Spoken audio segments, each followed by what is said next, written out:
आपका दोस्त संकेत चौधरी स्वागत करता हूं आपके अपने परिवार रोजगार वेदन के। आशा करता हूं कि आप सभी बेहतरीन जबरदस्त जिंदाबाद होंगे। तैयारी आपकी बहुत अच्छे से चल रही होगी और सभी बच्चे बहुत अच्छा पेपर करके भी आ रहे होंगे। तो बच्चे आज आपका 74वां गणतंत्र दिवस भी है। इस उपलक्ष्य में मतलब ये नहीं है कि मैं थोड़ा लेट हुआ हूं, इसका मतलब गणतंत्र दिवस का उपलक्ष्य है, तो थोड़ा सा लेट हो गया, उसके लिए मैं क्षमा चाहता हूं। एक बार सभी बच्चे क्लास से जुड़ेंगे और आज की क्लास में बेटा जो अभी हाल ही में उपचुनाव हुए हैं 2022 में, कुछ राज्यों की विधानसभा के चुनाव में आपको आज कराने वाला हूं, कुछ राज्यों के लोकसभा के चुनाव जो हुए हैं बच्चे इंपोर्टेंट वाले, वो आपको कराने वाला हूं, ठीक है ना भाई। तो जल्दी से एक बार सभी मेरे साथी क्लास से जुड़ेंगे, लाइक शेयर एक बार जो भी कर सकते हैं कर दीजिए। बहुत इंपोर्टेंट सेशन होने वाला है, ये मान लीजिए आप, बहुत इंपोर्टेंट सेशन बेटा देखने को मिलेगा आज आपको, क्योंकि बच्चे यहां से प्रश्न बन रहे हैं बार बार, ठीक है ना, उपचुनावों से जुड़े हुए, ठीक है ना भाई। बेटा आज ही तो पहली बार ऐसा हुआ, चांद से भी इतने आतंकित मत हो यार, ठीक है ना। कभी पहले भी ऐसा हुआ है कि लेट आए, कोई वजह ही होगी, थोड़ा टेक्निकल इशू आ गया, इस कारण से थोड़ा सा लेट हो गई ये क्लास, ठीक है ना भाई। बाई इलेक्शन 2022 लोकसभा की बात कर लेते हैं पहले, यानी कि लोकसभा के जो उपचुनाव हुए हैं बच्चे आपके उपचुनाव, इनके बारे में थोड़ा सा डिस्कस कर लें। ये बार बार पूछे जा रहे हैं एग्जाम में आपसे, तो इसलिए इंपोर्टेंट है, तो मैंने सोचा इन्हें एक बार करा दें, ठीक है ना भाई।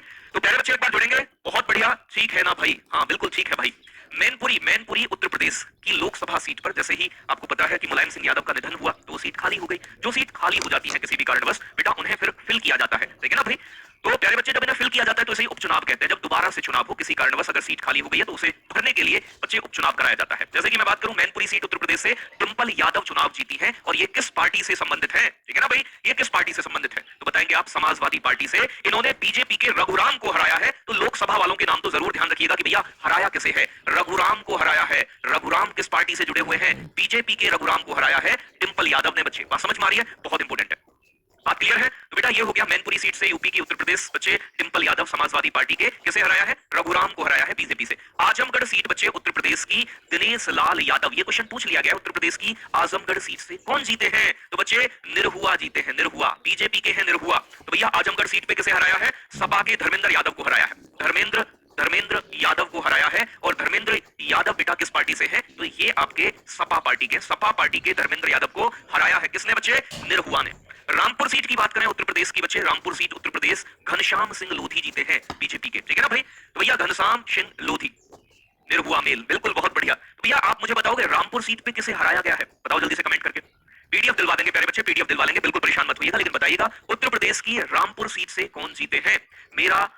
सर मेरा एग्जाम लास्ट दिन है, कोई दिक्कत नहीं है भैया, लास्ट दिन है, बिल्कुल एक ही जैसा एग्जाम लगभग आ रहा है, कोई ज्यादा विशेष बदलाव देखने को नहीं मिला है। मोहम्मद असीम राजा को हराया है बेटा घनश्याम सिंह ने, मोहम्मद असीम राजा, ये सपा के हैं मोहम्मद असीम राजा, ठीक है ना भाई। मोहम्मद असीम राजा को हराया है बच्चे कहां से, यानी कि रामपुर सीट से। अब अगर मैं बात करूं बच्चे, ये कह रहे हैं संगरूर क्षेत्र, संगरूर लोकसभा सीट कहां की, पंजाब की संगरूर सीट। बेटा संगरूर सीट पे कौन जीते हैं, सिमरनजीत सिंह मान जीते हैं बच्चे, ठीक है ना। ये किस पार्टी से संबंधित है, श्रोमणी अकाली दल से संबंधित है, सिमरनजीत सिंह मान। बात क्लियर हो रही है, एग्जाम में यहां से प्रश्न पूछे जा रहे हैं, ठीक है ना भाई। बिल्कुल बेटा बिहार के जो विधानसभा इलेक्शन हुए हैं उससे जुड़ी हुई भी चीजें मैं आपको करा दूंगा आज, तो कई सारे राज्य में आज कवर करने वाला हूं, ठीक है ना भाई। संगरूर क्षेत्र पंजाब से सिमरनजीत कौर कहां से है, श्रोमणी अकाली दल से है बच्चे, कहां से है, शिरोमणि अकाली दल से है, बहुत इंपोर्टेंट है। किसे हराया है, गुरमेल सिंह को हराया बेटा, गुरमेल सिंह को इन्होंने हराया, हराया किसे है, गुरमेल सिंह को, ठीक है ना भाई। नाम क्या है, गुरमेल सिंह। गुरमेल सिंह किस पार्टी से संबंधित है तो आपका दबदबा ठीक ठाक है बेटा, आपका, तो भैया आपके गुरमेल को हराया है, गुरमेल जी को। आगे बात करें आसनसोल सीट वेस्ट बंगाल की, शत्रुघ्न सिन्हा जीते हैं अखिल भारतीय तृणमूल कांग्रेस के, ये बच्चे पार्टी से संबंधित है, किस पार्टी से, अखिल भारतीय तृणमूल कांग्रेस से संबंधित है शत्रुघ्न सिन्हा, वेस्ट बंगाल की बच्चे आसनसोल सीट के उपचुनाव में जीते हैं। बात क्लियर हो रही है, चलो बहुत बढ़िया। सर मेरा कल एग्जाम है, कोई दिक्कत नहीं है भाई। तो शत्रुघ्न सिन्हा ने किसे हराया है कोई बताएगा, ठीक है ना भाई। अग्निमित्र पाल है बच्चे बीजेपी के, कौन है, अग्निमित्र पाल है बीजेपी के जिन्हें हराया। तो मैंने वो भी बता दिए हैं लोकसभा सीटों के जिन्हें हराया गया है। मैनपुरी डिंपल यादव समाजवादी पार्टी रघुराम को हराया, आजमगढ़ उत्तर प्रदेश दिनेश लाल यादव यानी कि निरहुआ धर्मेंद्र यादव सपा को हराया, रामपुर सीट घनश्याम सिंह लोधी बीजेपी मोहम्मद असीम राजा को हराया, संगरूर क्षेत्र पंजाब गुरमेल सिंह को हराया है सिमरनजीत सिंह मान ने, ठीक है ना। आसनसोल सीट वेस्ट बंगाल शत्रुघ्न सिन्हा किसको हराया है, अग्निमित्र को बीजेपी के, ठीक है ना भाई। बेटा बिहार वाले भी करवा देंगे, थोड़ा शांति करोगे तो बिहार के भी कराएंगे। अब देखो आगे बढ़े तो राज्यों की जो विधानसभा के उपचुनाव हुए हैं, अभी आपको पता है 12 विधानसभा के जो उपचुनाव हुए हैं इनकी बात कर लें, ठीक है ना भाई, ये इंपोर्टेंट है, एग्जाम में पूछे जा रहे हैं। तो त्रिपुरा में कुल बेटा 4 सीटों पर उपचुनाव हुए हैं। एक है town Bardoli seat, town Bardoli seat पर मणिक शाह जो बच्चे त्रिपुरा के सीएम भी हैं, बीजेपी से इन्होंने इलेक्शन जीता है, ठीक है ना। मणिक शाह त्रिपुरा के सीएम बने हैं बेटा।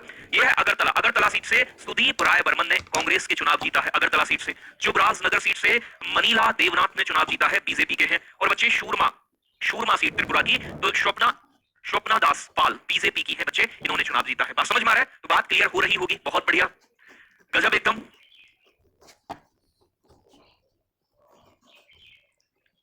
ठीक है ना भाई। तो बात क्लियर हो गई है। तो अगरतला सुदीप राय बर्मन, जुबराज नगर मनीला देवनाथ और बच्चे सूरमा स्वप्न दास पाल। बात क्लियर? तो यहां तक ये हो गए त्रिपुरा के बाई इलेक्शन आपके, ठीक है ना, पूछे जा सकते हैं एग्जाम में, बहुत पूछ रहा है उपचुनाव, इसीलिए कलेक्शन की क्लास आपके लिए लाई गई है। उत्तर प्रदेश विधानसभा उपचुनाव, उत्तर प्रदेश के जो विधानसभा उपचुनाव हुए हैं किसमें कौन जीता है, ठीक है ना भाई। यहाँ उत्तराखंड के दिए गए हैं, नीचे उत्तराखंड का तो पूछ लिया गया है। उत्तराखंड की चंपावत क्षेत्र सीट से पुष्कर सिंह धामी, क्योंकि ये विधानसभा के सदस्य नहीं थे बच्चे, इनकी जगह पर, ठीक है ना भाई, इनकी विधानसभा का इलेक्शन लड़ना था इन्हें, तभी तो ये मुख्यमंत्री बने रहे पुष्कर सिंह धामी। तो भैया चंपावत क्षेत्र से उत्तराखंड की पुष्कर सिंह धामी बीजेपी के हैं, इलेक्शन जीते हैं। और पुष्कर सिंह धामी के बारे में पूछा गया है प्यारे बच्चे।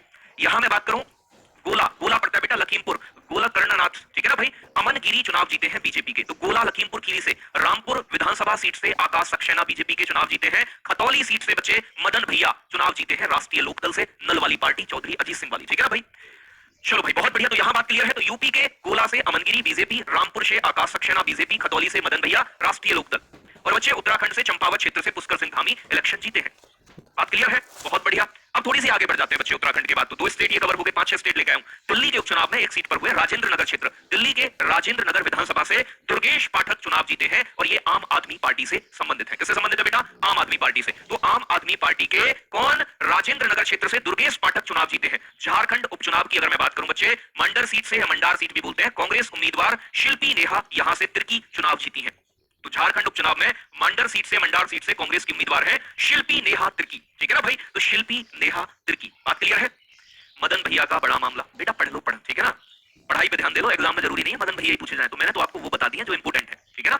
अब आप जातिगत समाजगत इन चीजों में मत देखो, यहां सिर्फ याद करना है और तुम्हें 1 नंबर पक्का करना है। तो 1 नंबर पक्का बेटा यहीं से होगा, तो चीजों को समझ लेगा और पढ़ने पे ज्यादा ध्यान देना है बेटा, याद करने सारे याद होने चाहिए आपको।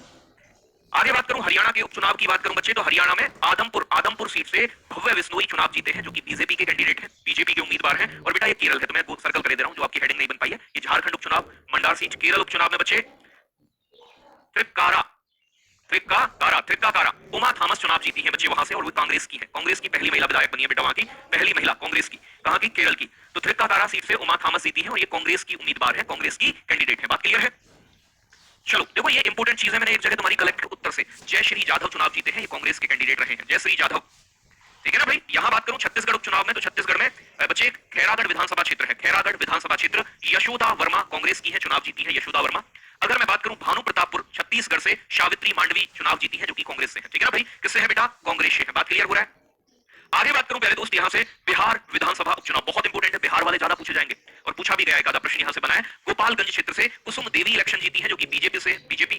कुरहानी क्षेत्र से केदार प्रसाद गुप्ता बीजेपी के कैंडिडेट हैं, ठीक है ना भाई।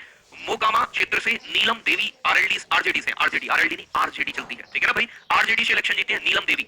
और बोचहा सीट से अमर कुमार पासवान, ये भी आरजेडी से हैं आपके, ये इलेक्शन जीते हैं। बात क्लियर है। तो ध्यान रखिएगा, गोपालगंज क्षेत्र से कुसुम देवी बीजेपी, कुरहानी क्षेत्र से केदार प्रसाद यादव बीजेपी, मोकामा क्षेत्र से नीलम देवी आरजेडी, बोचहा क्षेत्र से अमर कुमार पासवान आरजेडी। बात क्लियर हो रही है बेटा। 1 फरवरी को हो, 2 फरवरी को एग्जाम, इन चीजों से कोई फर्क नहीं पड़ता। अगर आपने मेहनत की है, आपने तैयारी की है मेरे दोस्त, तो बिल्कुल घबराने की कोई आवश्यकता बनती ही नहीं है, ठीक है ना। तो चीजों को आप पढ़िएगा, जो इंपोर्टेंट टॉपिक है आपको कराए जा रहे हैं, तो इन चीजों को देखिएगा। मुझे डर लग रहा है, मुझे ये हो रहा है, बेटा कोई भूत आ रहे हैं, क्यों डर लग रहा है? मुझे समझ में नहीं आ रहा है भाई, पढ़ाई करी है, बार बार अपडेट दिया जा रहा है, जनगणना पढ़ लो, पंचवर्षीय योजना पढ़ लो, आपको तो फायदा है उन टॉपिक्स का पता चल रहा है जहां से क्वेश्चन पूछ रही है, ऐसे समझ। लेकिन डर लग रहा है ना, तो भैया अबे भैया डर का इलाज किसी के पास नहीं है, और जिसका एग्जाम होता है बेटा उसे थोड़ा बहुत डर तो लगता ही है, ये तो एक सरल सी बात है, इसे कोई नहीं मिटा सकता, ठीक है ना। तो बात ये ध्यान से समझ लो कि भैया आपको डर तो लगना लाजमी है, लेकिन डर के चक्कर में क्वेश्चन गलत मत करो, सिर्फ ये बात ध्यान रखनी है, ठीक है ना भाई। तो आपस में बातचीत ना करें और चीजों को समझने पे ध्यान दें। अगर पश्चिम बंगाल की बात करूं, पश्चिम बंगाल में बालीगंज सीट से बच्चे बाबुल सुप्रियो चुनाव जीते हैं, अखिल भारतीय तृणमूल कांग्रेस से संबंधित हैं बाबुल सुप्रियो, ठीक है ना भाई। तो ये बात थोड़ी सी आपको क्या रखनी है, ध्यान रखनी है। टीएमसी से भैया, अखिल भारतीय तृणमूल कांग्रेस से है जुड़े हुए। आगे बात करूं आंध्र प्रदेश के उपचुनाव की, तो आत्मकुर सीट